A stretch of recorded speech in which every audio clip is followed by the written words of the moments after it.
Would you like my unhinged rant? Okay. I watched it today. I was live on Twitch. We watched it together. It was super fun. So I might do that again. I really like Twitch. Right now, I don't have live access on TikTok. I've tried several times. I'll try again probably tonight. But I will give you a fucking unhinged rant right now about Perfect 10-Liners episode 13. There's going to be spoilers. This episode fucked me up. I'm going to tell you something right now. This is when I cried live on live stream with like 20 people watching me. When Gunn started crying. Oh, no. When Gunn was alone because the lights were off and Yota had been out getting in fights at the club. And he came in and he was like, Gunn. And then he said his whole Thai name and he was like, Gunn. And I started crying and I was like, and he was like holding him and he's like, you're not alone. And I was like, this is what it feels like. All of us trying to find each other and connect when TikTok went dark. Oh, I just started crying. I'm so fucked up. It was fucked up.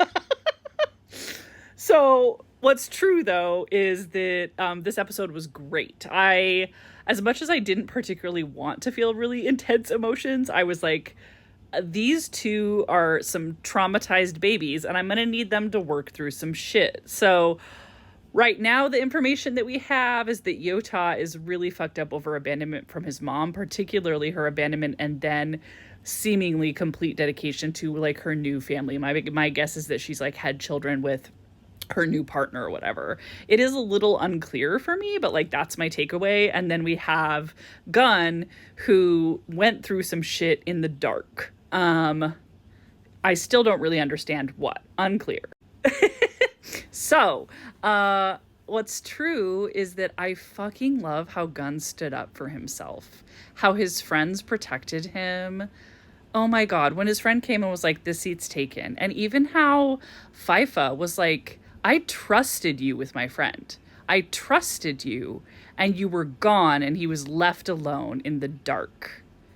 I was like, Fifa's the greenest of green flags right now. Fucking, I love his character. And it was like, it was just really beautiful to see how wrapped up Gunn was. And I'm in a really emotional place. So I may like over-identify with everyone because they're just making me feel. But like Gunn's masking with his happiness is also real. Like he is a loving person. He is a caring person. He does those things easily, but he also uses those traits to ignore how he feels by taking care of others. Like both are true. Relatable. So to see his friends step up, right? To see how he openly emotes, like he openly shows his sadness and disappointment, his betrayal. The one thing he hasn't fucking done is be like, I saw you kiss that bro, what's up? What the fuck? Why isn't FIFA... I just need FIFA to go to his brother and just slap some sense into him. And I also understand how he might not want to betray Gunn by like getting all up in the middle of it. I am dying to see their talk on the beach. Like I need them to talk it out. Do I think my wishes will be fulfilled? Not really. I don't. Okay, let's talk about Arm and Ark as the cutest. I don't know if I have seen better happy boyfriend content in a BL before. The happy boyfriend nature of Ark and Arm is stunning.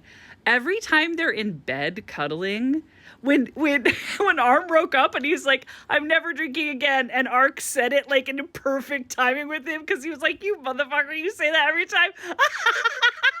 That was so funny. Oh man, I laughed out loud like quite a lot during this episode. Erica was watching me on live and she was like, oh, your laugh is comforting. Because it was so funny. Just the best friend shenanigans. There was that scene where fucking Yota was coming in and he was in front of like the entire classroom. Everyone's wearing their jackets. He's like, tie my tie. And then there's like 5 friends that are like, and they're like miming, putting the tie on. That was so good. I was like, this is a meme. They're the BL fans. And we're like, and then Gun and Yota are the BL they're watching. It's fantastic. The meme is, who's memeing that for me? Do it. Do it. It was so good. So it was just like a balm to my fucking broken heart to watch that on live with you guys. And it was a great episode. Like, this show continues to deliver. It's so good. Hold on. I gotta go check Peanut's bath. I'm running a bath for her. Okay, kid in the bath. I got a sick kid. Oh my God. I have even no idea what I was talking about. I like how I always tell you guys when I'm gonna pause, even though there's literally no pause for you. It's because when I film an like this, I'm like talking to you. So I'm like, hold on, I'll be right back. I'm not on live. You're not seeing this live, but that's how I treat you. I don't know. It's just where my brain is, because I'm like talking to you, and you're yeah, it makes sense to my brain. Okay. My husband would think it was very weird. I bet our brains work really differently. Okay. The rage I felt when Yota's best thinking was like, let's just see if I feel any feelings for Wa and kiss him. What the fuck, bro? The way that I was like, I don't know what I did on live, but I think I was like, oh, so I was so fucking mad. Fuck that dude. Like, seriously? God damn it. So yeah, that was infuriating. And also, like, there was just like all this debate in my comments that it was driving me nuts the last time I made a video, because I was sick of I feel so fucking sick of the jealous behavior. Like, the ooh boom characters are super annoying to me, because so many people are triggered by one or the other, okay? And then they hate one or the other as a result of that trigger. And I'm like, they're both shitty. So, but for me, like, being violent is unforgivable in a relationship. It's unforgivable. So, like, the coming in swinging is like, people are like, well, you know, he learned that because Wa does. And I'm like, no. For me, I'm like, no, I can't. So I don't particularly want to debate about that. I probably shouldn't have talked about it, because the way that it's been discussed has been really frustrating for me, but I don't have the energy to be super filtered, even in an Unhinged rant where I might be a little more filtered about that, you know? But what really came true here was that they're both kind of pieces of shit. That's what I'm coming down to. They're hot, toxic pieces of shit. So we've got one character who never actually explains himself or provides like care and reassurance to his partner, which is totally reasonable. It's totally reasonable. People get jealous. Being able to talk through it and be like, this is my commitment to you, and this, let's be transparent about what's going on. Also, like, oh, I'll probably never let go of him because he's all who I have. Well, stop putting yourself in that fucking position and let him grow up. Ew, gross. I don't like that at all. And then his partner's like, well, let me just swing punches. Getting in fights is like the reddest of red flag. It's not even a red flag. It's just like, no. It's beyond, it's like what the red flag warned you about. Just physically being violent. Like, So anyway, they're bad fucking news. Both of them. Okay? It's my opinion. And they both need to grow the fuck up and own their shit. Just like Yota. His shitty apologies. Kissing someone's not an apology. God.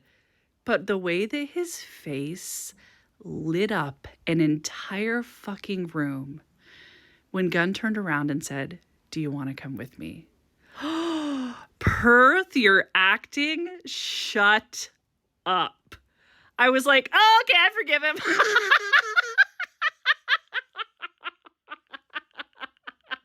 It's like, oh, change my mind. I will rant and say fuck you over and over. I'm like, but then you show me that face.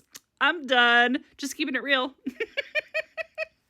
So, like, I don't know if I'm going to get the, like, accountability that I want, but the episode was amazing, and I cannot wait for the beach episode next week. Okay, that's 10 minutes. Love you. Bye.